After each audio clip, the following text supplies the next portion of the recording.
Update. My 33 female husband, 40 male, is considering conceiving a child with his ex. Original post. I'll preface with the fact that therapy is an absolute given already, so I will be seeking that out. But in the meantime, I need some advice to just process what to even say to a therapist when the time comes. Okay, so the title needs explanation because it is a complicated and nuanced emotional situation. Apologies in advance for rambling, but I am still trying to make sense of the entire situation while grieving, and just trying to get the pertinent details out for advice. My husband and I have been happily married for 3 years now. My husband had a son from a previous relationship before we got together, and I have been in my stepson's life since he was 2 years old. He turned 6 years old this year and got along very well. My stepson's bio mom and I have never been friends in any capacity, but have always been cordial/respectful on the rare times we interacted and never had any issue with one another.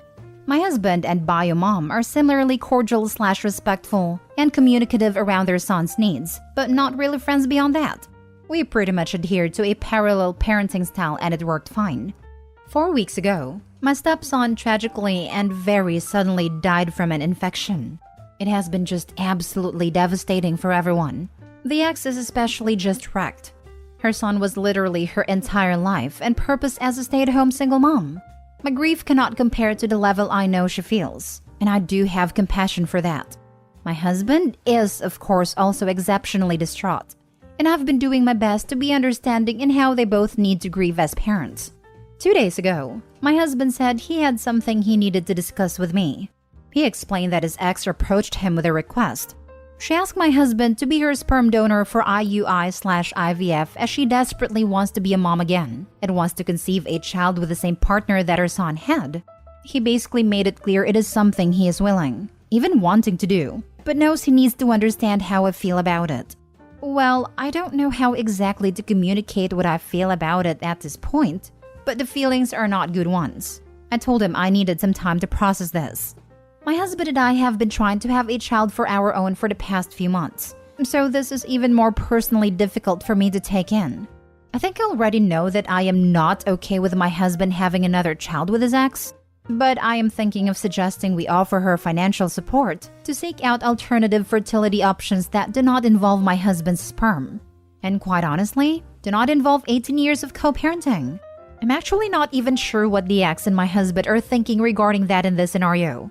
Additionally, she is 41 years old, so there is a high probability this whole situation would be a lot of money and time spent without any results.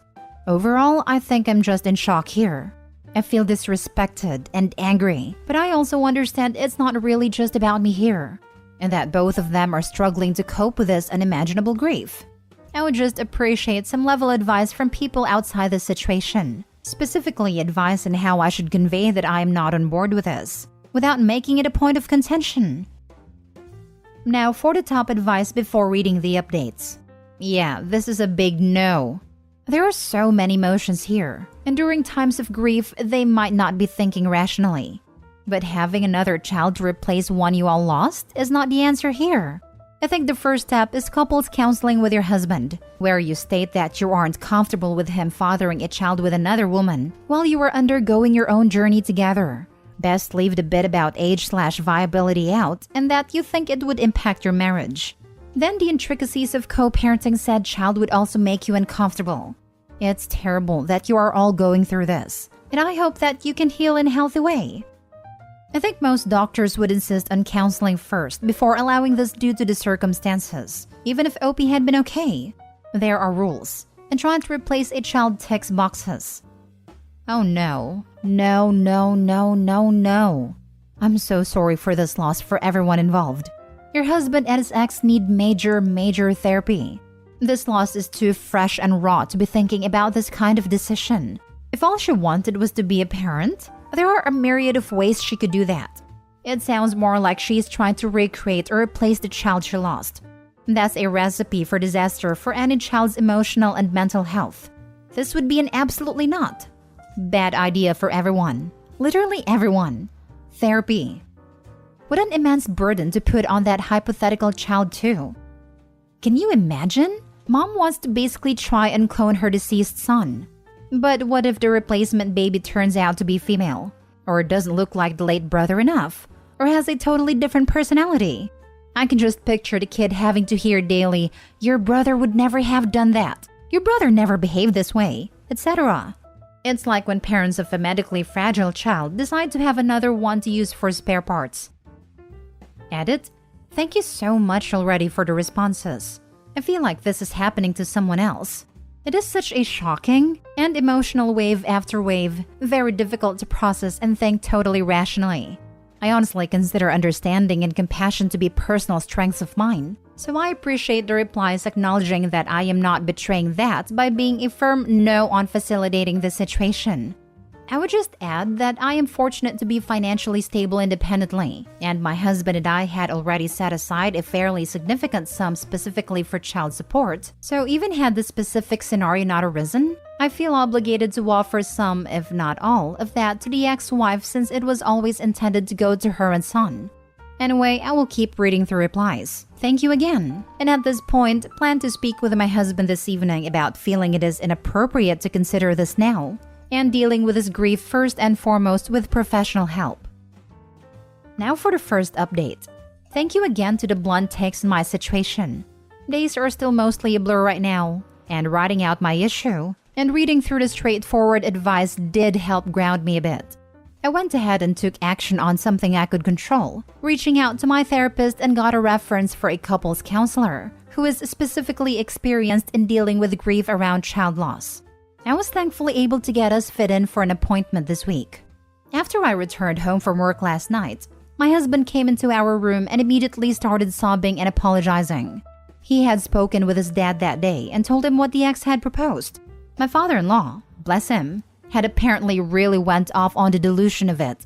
My husband and I had a long into the early morning talk about it, and he was able to recognize and explain that what seemed like interest in ex's request was misplaced desires.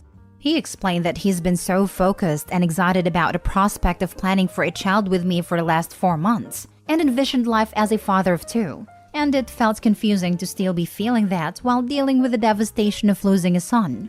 His ex's request was a total shock for him too. And when you're face to face with someone grieving so deeply, asking for your help/a solution, however absurd it is, it's not always as easy to think logically. He was receptive and seemed relieved to have the therapy appointment. So I am hopeful that will be a start in unpacking these complicated and conflicting feelings. We agreed that he should ultimately end all contact with his ex, but we'll still consider what sort of short-term/lump sum financial support makes sense, with consult from a lawyer to keep it entirely copacetic. I realize some commenters find the financial part odd, but I just feel strongly about extending appropriate generosity in this transition since we have the means to do so. We also agreed to hold off on any child planning until sufficient time and counseling takes place. Also, I just want to address the comments on stay-at-home single mom aspect in defense of the ex. I only mentioned that part to say how entirely devoted she was to her son. She was the primary physical caregiver. And yes, the child support order was enough that it allowed her the option to stay home full-time and live comfortably but not extravagantly. Is it the same decision I would make as a career-minded person? No, but that was her prerogative and I do respect that. I really don't know much about X as a person, but what I do know is that she was raising a kind, funny, and smart boy who was loved and cared for, and that was what ultimately mattered. To say there's a lot still up in the air emotionally is an understatement. My husband and I are saying the right things to each other now. Who knows what it will end up being in practice. But I am hopeful at this point that my husband and I will be able to move forward together.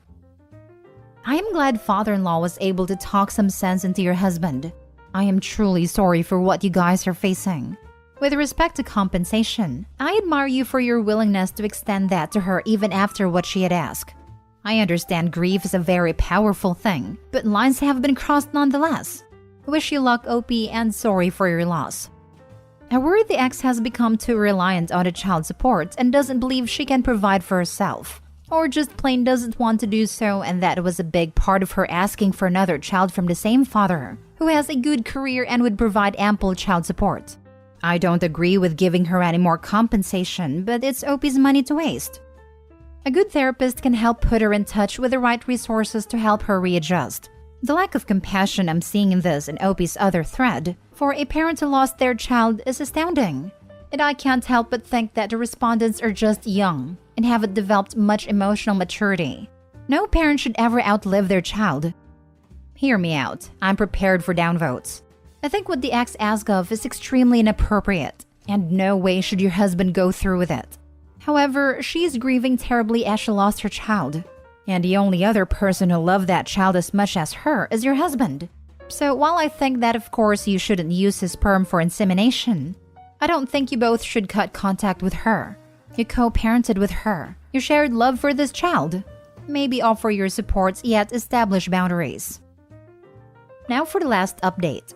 I received many very kind, compassionate, helpful comments and PMs from my original posts, and thought it would be easiest to update here for those that ask because it's a wild development. So, I found out that my husband did not tell me the truth about his ex's request. The truth being that they had frozen embryos when they were together from years ago and she was planning to use those. I obviously had no idea they had done this. It likely would have never known if not for the fact that the ex did have a successful implantation and is now in her first trimester. So my husband was forced to come clean. The distress I feel about everything that has happened in the past 4 months is beyond words. So that's it. That's the update. I don't know what to do regarding so many things about this. At least I have a good therapist. So he agreed to let her use the frozen embryos without your knowledge. It is only letting you know now that the implantation is successful? I can't even imagine how you're feeling right now. But what about you? Were you guys still actively trying for a baby?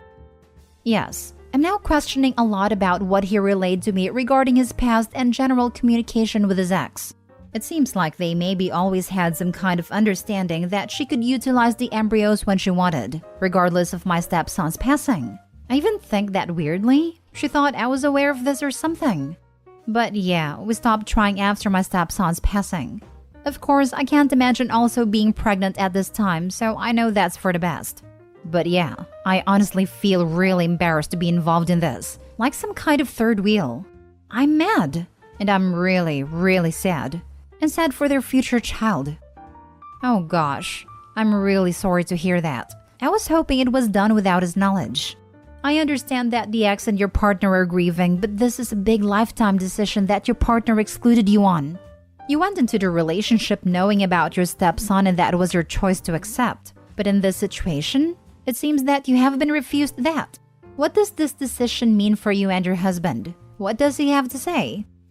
He just said he didn't expect to meet someone like me. He didn't want to lose me. So he basically compartmentalized things and hoped for the best. It all kind of feels like variations of lies now though. I wish more than anything that all this could have come to light without my stepson's passing being the catalyst. No one is anywhere close to accepting that grief of that at this point. I plan to let my husband and his ex move on with that. Without me though. How did he think he was going to get away with this? I get that your husband and his ex are grieving, but this is basically a screw you to your marriage. He lied to you. Is he now going to go to all the antenatal classes, attend a birth and have 50% custody? You signed up for it the first time around. This is an entirely different scenario.